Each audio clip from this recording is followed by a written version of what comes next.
বিশ্বকাপের মঞ্চে শিরোপা ধরে রাখার মিশন শুরু হতে আর মাত্র বাকি কয়েকদিন। তার আগে শেষ মুহূর্তের প্রস্তুতিতে ব্যস্ত বর্তমান চ্যাম্পিয়ন আর্জেন্টিনা। বিশ্বকাপের আগে দুটি প্রীতি ম্যাচ খেলবে লিওনেল স্ক্যালোনির দল। সেই অভিযানে প্রথম পরীক্ষা হন্ডুরাস।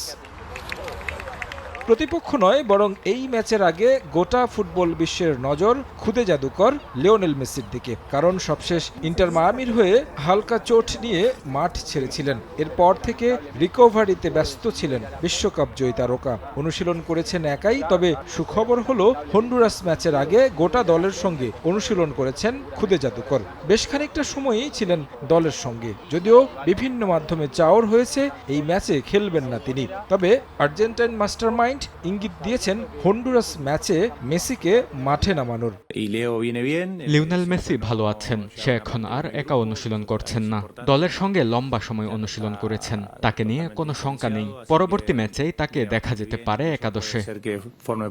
বিশ্বকাপ বাছাই পর্বে দুর্দান্ত খেলেছে আর্জেন্টিনা। 18 ম্যাচে মাত্র 4 হার আর দ্বিতীয় স্থানে থাকা ইকুয়েডরের চেয়ে 9 পয়েন্ট এগিয়ে শেষ করেছে তারা। দল ঘোষণা নিয়েছিল নাটকীয়তা, শেষ পর্যন্ত এসে 26 জনের স্কোয়াড দিয়েছেন স্ক্যালোনি। মেসির খেলা নিয়ে ছিল জল্পনা কল্পনা, তবে কিভাবে দলে নেওয়া হলো সেটার ব্যাখ্যা দিলেন কোচ।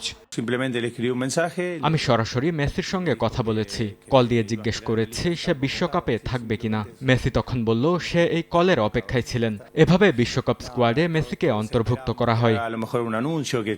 পরিসংখ্যান অবশ্য পুরোপুরি আর্জেন্টিনার পক্ষে। 2003 সাল থেকে দুই দলের সবশেষ 3 দেখায় প্রতিবারই জয় পেয়েছে আকাশী নীলরা। এই ম্যাচ জিতে বিশ্বকাপের আগে আত্মবিশ্বাস আরও বাড়িয়ে নিতে চাইবে স্ক্যালোনি শিষ্যরা।